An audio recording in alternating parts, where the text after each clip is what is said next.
la deuxième table ronde qui a pour titre l'ingénierie humaine et comment elle est au cœur de l'innovation sociale et des solutions mille et une fontaines. C'est vrai qu'on a beaucoup parlé peut-être technique, en tout cas voilà, avec le changement climatique et les défis qui se posent aux équipes sur place. Et justement, le mot équipe, alors derrière le mot équipe, il y a des hommes, et c'est à eux que l'on va vers eux que l'on va se tourner. Nous avons 4 intervenants pour cette table ronde, 2 intervenants qui vont être avec nous en ligne. On les a déjà eus précédemment. Je pense à Amandine Chaussinan, qui est directrice générale de Tuxat 1001, et Feng Boon, que nous avons déjà entendu, qui a gagné le concours et qui va bientôt venir à Paris, qui est le Regional Operating Manager de Tuxat 1001. Amandine, j'espère qu'on vous a en ligne. Quelques éléments de présentation pour dire que vous avez travaillé au sein de Tuxat 1001 sur le projet 4G de marketing, puis en tant que directrice des opérations, vous avez été en charge de déployer le projet au Myanmar, Birmanie, riche de votre expérience au Cambodge et de vos compétences en vente et marketing sur le terrain, et vous êtes désormais de retour au Cambodge.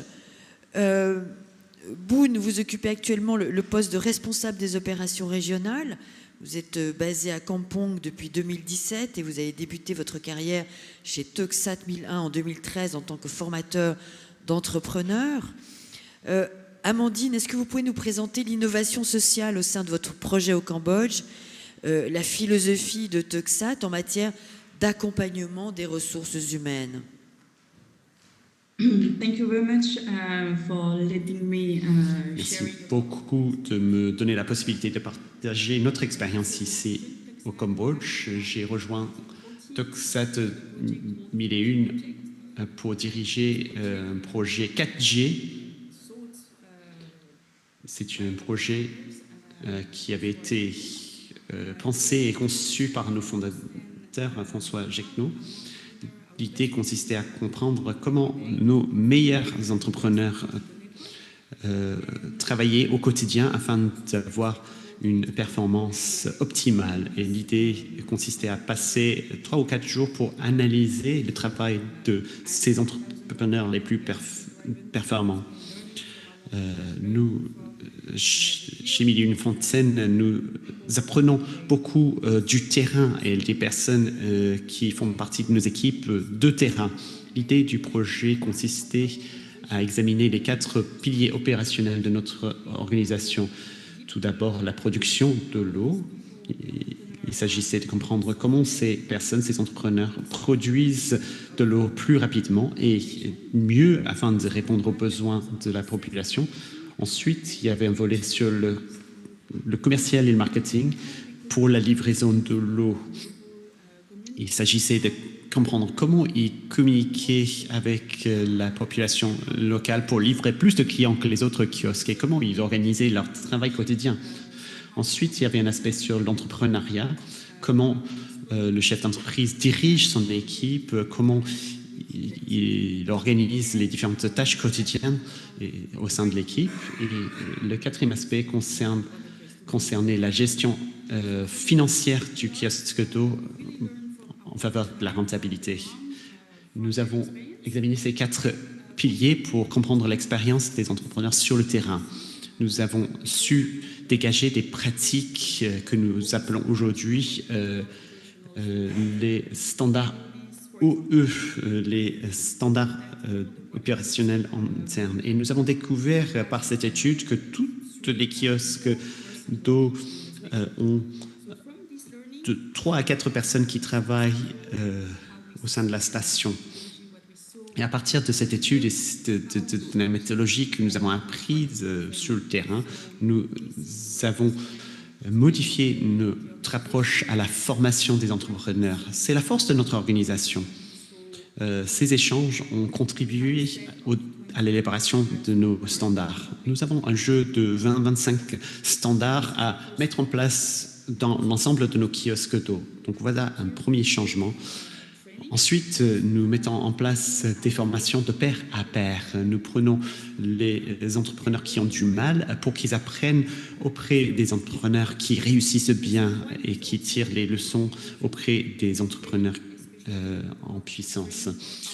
Ensuite, nous avons réétudié la formation de nos entrepreneurs afin de pouvoir intégrer les standards dans la formation de ces nouveaux entrepreneurs qui vont nous rejoindre.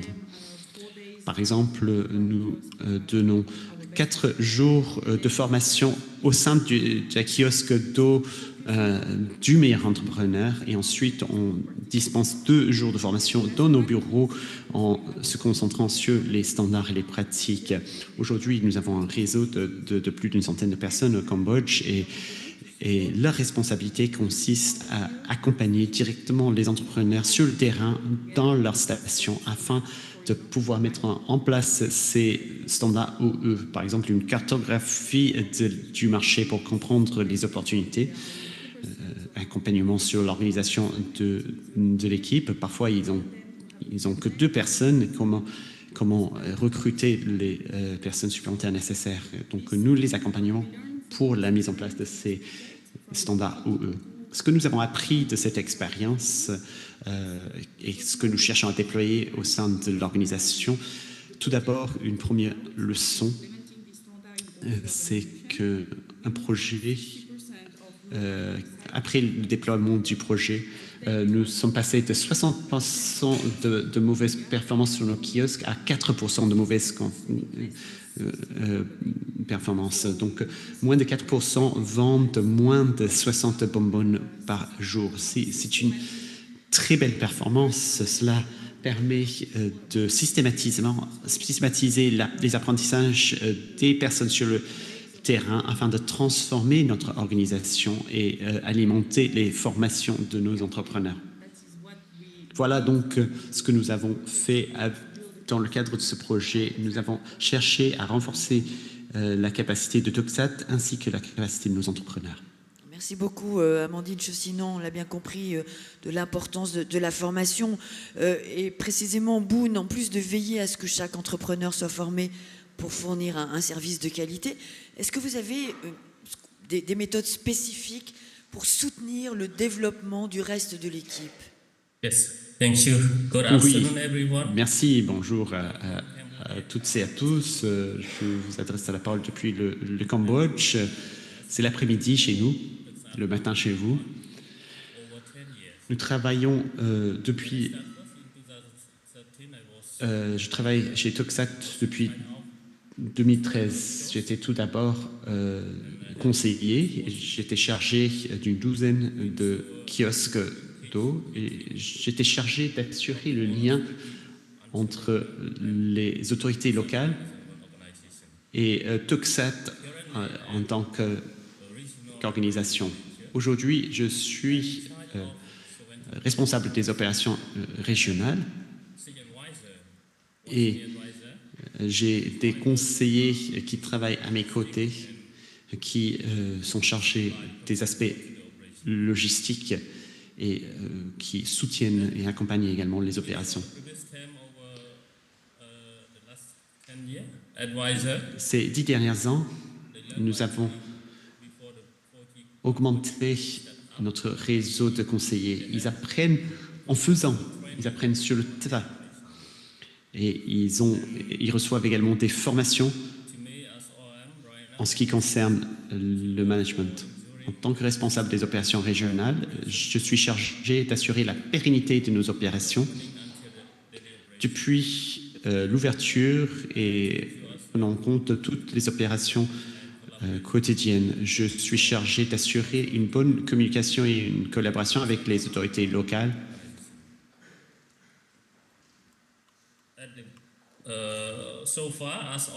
Jusqu'ici, en tant que responsable des opérations régionales, j'ai un nouvel outil. Il s'agit ici des standards OE. standards qu'ont cités Amandine. Nous utilisons ces standards pour assurer que le travail des conseillers est mis en œuvre de la même manière. Nous avons également 4 piliers clés pour soutenir les opérations. Au travers de mon travail en tant que conseiller, j'ai appris que les bonnes pratiques peuvent nous aider à atteindre des ventes de plus de 350 bonbonnes par jour. Aujourd'hui, j'applique encore ces standards et j'essaie d'assurer la stabilité des ventes de mes entrepreneurs pour que ce soit en saison sèche ou en saison des pluies, les ventes restent stables. En ce qui concerne la formation, nous mettons en place un programme pour renforcer les compétences de nos personnels. Il y a également des formations d'intégration pour les nouveaux membres du personnel, les nouveaux conseillers qui sont recrutés. Il s'agit d'une formation en immersion d'1 semaine au bureau. Après cette première semaine, il y a des formations sur place, sur le terrain. Aujourd'hui, nous avons également un nouveau projet qui se met en place, un projet pilote qui démarre cette année. Nous cherchons à renforcer les ventes de nos entrepreneurs pour assurer une bonne performance et une stabilité des ventes, non seulement en ce qui concerne ma plateforme, ma région à moi, mais dans l'ensemble des plateformes dans le pays. Merci beaucoup.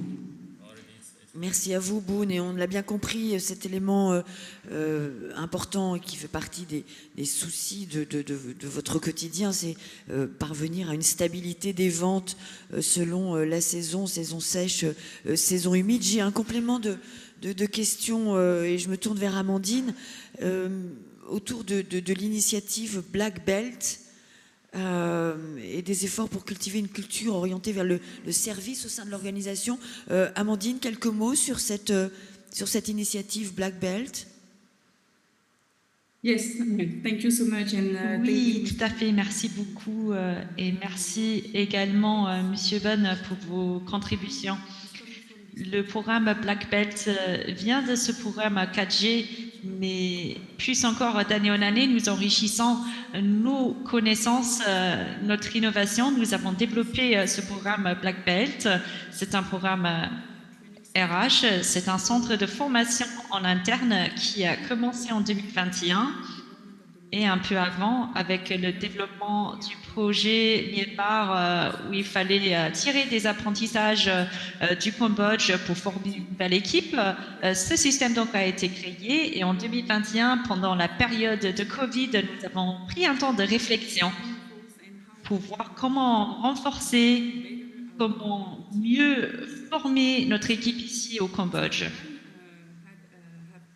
Ce programme a 3 objectifs principaux. Tout d'abord, pour former notre équipe à notre modèle spécifique, donc chez Tuxat, pour 1001 fontaines au Cambodge, c'est un modèle unique partout dans le monde. Donc, nous avons du personnel expérimenté qui viennent de différentes organisations, de différentes entreprises. Nous les formons afin qu'ils puissent comprendre la spécificité de Tuxat 1001 pour pouvoir fournir les meilleurs services d'entrepreneurs. Nous avons une équipe pour renforcer les capacités de l'entrepreneur. Nous sommes là pour assister, pour accompagner, pour améliorer leur entreprise, leur petite entreprise afin d'atteindre de plus en plus de personnes. Ce programme Black Belt n'est pas uniquement pour le personnel sur le terrain, mais également pour l'équipe de finance, toutes les divisions. L'idée, c'est que tout le monde puisse participer. Pour l'équipe sur le terrain, par exemple, il y a une semaine entière de formation pour l'équipe de formation pour support. C'est plus une formation sur quelques jours par rapport à la vente de l'eau, par rapport à la distribution de l'eau. Nous voulons comprendre les limites, les faiblesses des entrepreneurs, mais également bien saisir leurs enjeux pour pouvoir donner une bonne réponse et leur fournir des services de bonne qualité. La deuxième chose, c'est pour mieux sensibiliser les équipes. Quand on comprend bien son poste, on peut se sentir bien à l'aise, on peut prendre son aisance et mieux collaborer. On parle la même langue entre l'équipe de support, entre l'équipe de terrain. C'est important de connecter l'équipe et réduire le turnover, le départ des employés. Le troisième objectif de notre formation Black Belt, c'est pour redoubler nos efforts et adopter une culture orientée service chez Tuxat Media. Nous voulons comprendre nos bénéficiaires, d'entrepreneurs, ce dont ils ont besoin et comment on peut améliorer leur expérience au quotidien. Merci beaucoup de votre attention. Merci à vous, Amandine, et merci aussi à Boone. Et je rappelle que vous étiez avec nous en direct depuis le Cambodge. Je reprends la main ici à Paris pour accueillir deux personnalités. Samdoup Pascal Allier, qui est chargé de programme Quartier Philanthropie. Bonjour. Bonjour. Bonjour à tous et à toutes. Et Eva Leneveu, qui est responsable programme Mille et une Fontaines. Bonjour. Bonjour. Je commence avec vous, Samdoup, avec quelques éléments de présentation pour dire que vous êtes chargé de programme pour Quartier Philanthropie, la fondation d'entreprise de la Maison Quartier. Dans le cadre de vos fonctions, vous gérez les partenariats liés à l'accès à l'eau et à l'assainissement. Et précédemment, vous avez travaillé pour les Nations Unies et pour des organisations non gouvernementales de développement. J'ai une première question. Vous étiez récemment au Cambodge. Qu'est-ce que vous pouvez nous dire de votre expérience de ce dernier voyage au Cambodge, Samdoup? Tout d'abord, merci beaucoup pour l'invitation à venir témoigner du travail de Mille et une Fontaines et joyeux anniversaire.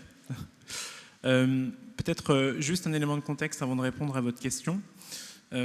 Quartier Philanthropie finance Mille et une Fontaines au Cambodge, sa stratégie depuis 2020 et également aussi depuis cet été aussi à Madagascar.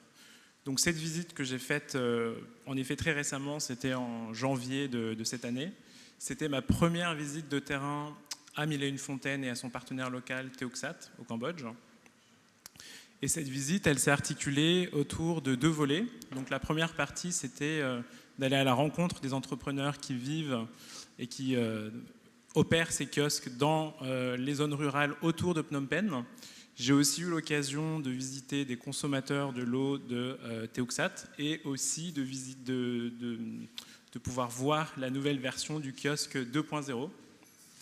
La deuxième partie de ma visite, elle s'est plutôt passée au siège. J'ai rencontré Amandine, j'ai rencontré les équipes, j'ai rencontré aussi les différentes fonctions support. J'ai aussi eu la chance d'avoir une présentation du programme Black Belt. Et ce que je retiens de ces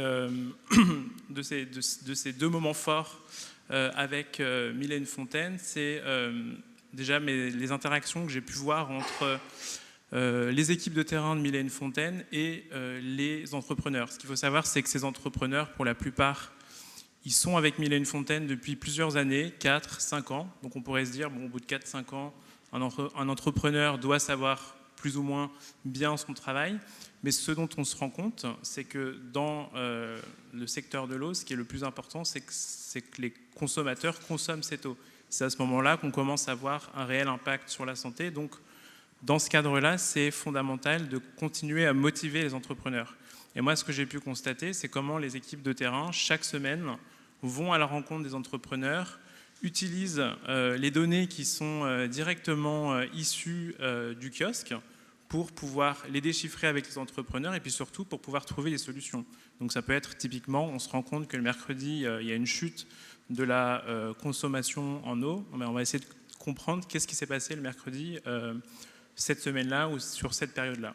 Et moi, je dois dire que c'est vraiment ce qui fait la force de Mille et une Fontaines, c'est cette capacité aussi à produire de la donnée, mais surtout à l'exploiter et à l'expliquer aux opérateurs. Ensuite, ce que j'ai aussi beaucoup apprécié, c'est quand je suis allé au siège, j'ai eu une présentation du programme Black Belt et j'ai, d'une certaine manière, pu faire le parallèle avec ce qui existe dans une entreprise comme celle qui est de la Maison Cartier, où on a aussi des programmes de formation interne orientés service. Et ce dont je me suis rendu compte, c'est que l'ambition de Mille et une Fontaines, c'est un peu la même ambition qu'on peut avoir dans une maison comme celle qui est Cartier, qui est l'excellence du service, c'est de s'assurer qu'en fait, chaque personne, quelle que soit sa fonction, que ce soit la personne qui travaille dans les services administratifs, la personne qui est au marketing, à la communication ou tout simplement à la maintenance, puisse vraiment avoir cette compréhension globale du modèle, qui ne soit pas juste cantonnée à sa tâche, mais vraiment de se dire à chaque instant pourquoi je fais ce que je fais. Et ça, je l'ai ressenti très fortement, et je pense que c'est ce qui contribue aujourd'hui au fait que Mille et une Fontaines dessert 26% de la population rurale au Cambodge, et j'ai vraiment pu m'en rendre compte, pas le fruit du hasard. Il y a vraiment cette culture interne qui est de se dire la population qu'on sert n'est pas juste une population de bénéficiaires, mais c'est des clients. Et des clients ont le droit à avoir de la qualité. Et ce que je remarque avec d'autres organisations qui sont dans le secteur du développement, c'est que souvent il y a cette idée que c'est aux populations de changer leur comportement et je dirais d'une certaine manière de s'adapter aux services qu'on peut leur proposer. Là, je me rends compte que chez Mille et une Fontaines, le paradigme est différent. C'est vraiment l'organisation qui s'adapte aux besoins des populations de la même manière que nous ici, on a aussi envie d'avoir une autre qualité et je dirais les entreprises qui nous fournissent ces services-là vont essayer de comprendre mieux nos attentes. Merci beaucoup Samdoup. Alors je vais poursuivre. Alors, j'ai retenu la compréhension globale du modèle, qui est quelque chose qui vous a marqué et sur lequel vous avez souhaité insister pour comprendre le point de rencontre entre Cartier Philanthropie et Mille et une Fontaines. Est-ce que c'est tout ce que vous venez de nous expliquer qui finalement contribue à nous faire comprendre l'approche, enfin la pertinence de l'approche de Mille et une Fontaines pour les axes de la Fondation ? Alors, je dirais que les points de convergence avec la Fondation et Mille et une Fontaines, et ce qui nous a poussé à financer Mille et une Fontaines, je dirais qu'il y a plusieurs raisons. Bon, la première, c'est lié à la thématique de l'accès à l'eau, qui est une des thématiques, un des axes sur lesquels la Fondation se positionne. Il y a aussi les critères de financement, nos critères de financement qui sont l'impact, la pérennité, l'ambition. C'est des choses qu'on retrouve complètement dans le modèle de Mille et une Fontaines. Et puis il y a un autre axe qui est aussi un axe qui pour nous est très important, c'est la question des valeurs. Et ce que je peux vous proposer, c'est de vous décliner, de vous expliquer un peu plus en profondeur qu'est-ce que j'entends par ces trois principaux axes. Donc sur la question de la thématique de l'accès à l'eau, donc la Fondation Cartier Philanthropie a 4 axes principaux. Donc le premier, c'est l'accès aux services de base, ce qui comprend aussi l'accès à l'eau et tout ce qui est assainissement. On a un deuxième axe qui est le développement social et économique des femmes, un troisième qui est le mode de subsistance, soutien au mode de subsistance, et puis enfin un dernier axe qui est la réponse aux urgences. Donc sur le premier axe, comme je l'ai dit, plusieurs sous-thématiques, la nutrition, la santé et bien sûr l'accès à l'eau, et c'est ce qui nous intéresse avec le travail de Mille et une Fontaines, mais pas que, parce que comme on a pu le comprendre, Mille et une Fontaines, c'est aussi vraiment... La mission de Mille et une Fontaines, c'est de desservir les populations les plus vulnérables. Et ça coïncide parfaitement avec notre mission qui est aussi d'aider les populations les plus vulnérables à atteindre leur plein potentiel. L'autre aspect aussi qui est important pour nous, au-delà simplement de l'accès à l'eau, c'est vraiment la consommation de cette eau. Donc, comme je l'ai dit tout à l'heure, le plus important, ce n'est pas simplement de couvrir une zone géographique, mais c'est de s'assurer que ces gens consomment cette eau régulièrement. Et c'est à ce moment-là qu'on a un impact. Et comme je vous l'ai dit, un de nos critères de financement, c'est l'impact. Et dans le cas de Mille et une Fontaines, ce souci vraiment de s'assurer que les gens vont consommer cette eau et ont envie de consommer cette eau, c'est ce qu'on retrouve au cœur du projet de Mille et une Fontaines. Tout à l'heure, je parlais aussi de la pérennité du modèle. Tout à l'heure, Yves en a parlé, mais ce qui est très gratifiant pour une fondation comme la nôtre, c'est de se dire que l'investissement qu'on va faire, qui est un investissement en CAPEX, en infrastructure, ensuite, après, il peut être pérennisé par un modèle qui fonctionne aujourd'hui très bien, qui permet de couvrir les OPEX, et c'est le cas notamment au Cambodge et aussi à Madagascar. Enfin, l'ambition de Mille et une Fontaines, bon, c'est un modèle qui fonctionne très bien, mais c'est un modèle qui ne se dit pas simplement si ça marche très bien au Cambodge, on va en rester là. Non, l'ambition, elle est vraiment d'aller plus loin, de servir la mission, et la mission, c'est de desservir les populations les plus vulnérables, où qu'elles soient dans le monde. Et c'est ce qui nous a notamment poussé aujourd'hui aussi à nous positionner sur Madagascar, où Mille et une Fontaines a su adapter son modèle. Donc l'idée, c'est pas juste de refaire exactement la même chose, mais c'est de s'adapter au contexte. Et ça, pour nous, c'est vraiment aussi l'une des autres forces du modèle de Mille et une Fontaines, c'est cette capacité d'adaptation de l'approche au contexte. Enfin, sur la partie des valeurs, peut-être 2 valeurs qui sont pour nous très importantes, c'est le respect des communautés. Et chez Mille et une Fontaines, on retrouve exactement ce même souci de ne pas juste considérer les communautés comme des bénéficiaires, mais comme des clients. Et moi, je pense que c'est vraiment, d'une certaine manière, redonner sa dignité à ces populations-là qui ont le droit d'avoir une eau qui leur corresponde, qui a un prix juste, mais qui est aussi facile d'accès. Et c'est ce que fait Mille et une Fontaines. Ensuite, sur la question de la confiance et de la transparence, c'est une des organisations, je pense, qui communique le mieux à la fois sur ses réussites, mais aussi sur ses défis, parce qu'on sait très bien que la vie d'une organisation, c'est pas juste de la croissance, mais ça peut être aussi, à certains moments, des réorientations stratégiques. Et typiquement, un exemple, en 2020, quand on a commencé à soutenir la stratégie de Mille et une Fontaines, l'accent était vraiment mis sur l'expansion de la couverture. Et au bout de 2 ans, Mille et une Fontaines est revenu vers nous en toute transparence et nous a dit, en fait, on se rend compte qu'aujourd'hui, cette croissance, elle est possible. Par contre, elle risque de se faire aussi au détriment de la pérennité du modèle. Or, la pérennité du modèle, c'est vraiment ce qui, je dirais, fait l'essence du travail de Mille et une Fontaines et ce qui fait aussi qu'aujourd'hui, on fête les 20 ans de Mille et une Fontaines. Donc pour nous, c'est typiquement le type de partenariat où on se sent en confiance et où on a plaisir aussi à discuter de la stratégie et qu'on comprend très bien grâce, je dirais, à ce niveau d'information qui nous est communiqué. Donc encore une fois, bravo, et c'est un plaisir pour nous de pouvoir vous soutenir et on espère pouvoir le faire pour encore de nombreuses années. Merci beaucoup, Samdou.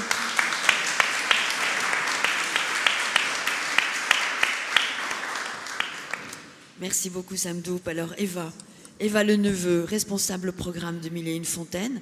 Vous êtes, Eva, chargée de valoriser le modèle et les projets de Mille et une Fontaines au sein du secteur WASH. Vous contribuez notamment au renforcement des partenariats de Mille et une Fontaines avec le secteur public et à l'amélioration de vos pratiques de suivi et d'évaluation. Qu'est-ce que vous pouvez nous dire et est-ce que vous pouvez nous parler de vos collaborations avec les autorités publiques?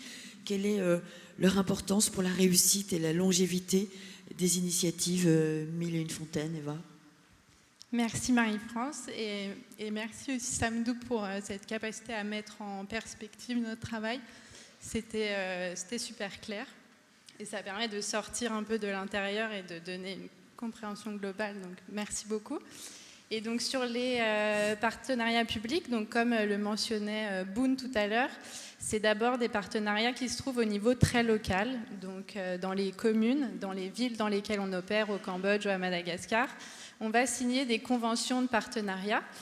C'est des conventions qui vont encadrer notre engagement de fournir un service sûr, un service abordable, parce que dans un sens, on réalise une mission de service public qui est la compétence à la base des autorités publiques locales. Donc pour nous, cet engagement, il est clé. La contrepartie de cet engagement, c'est que les communautés locales apportent également au projet. Par exemple, nous donnent accès à des terrains, nous donnent accès aux sources d'eau et contribuent avec nous à les protéger. Et aussi contribuent à toutes nos activités de sensibilisation en local.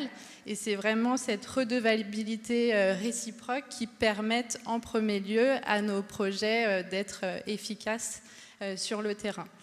Mais ces partenariats locaux, ils ne sont pas suffisants quand on a envie d'avoir de l'impact à l'échelle. Il faut être capable de répliquer, et pour répliquer, qui de mieux qu'un ministère du développement rural, qui de mieux qu'un ministère de l'eau et de l'assainissement, pour justement identifier les zones où il y a besoin en priorité d'intervention. Donc c'est avec ces acteurs-là qu'on travaille au niveau national. Ça peut être parfois compliqué, notamment parce que ces acteurs publics nationaux manquent de budget, parfois de compétences. Donc c'est des partenariats qui prennent du temps à construire et à renforcer, mais on y arrive, et parfois dans le cas du Cambodge, on arrive à une couverture de 18 provinces sur 25 dans le pays.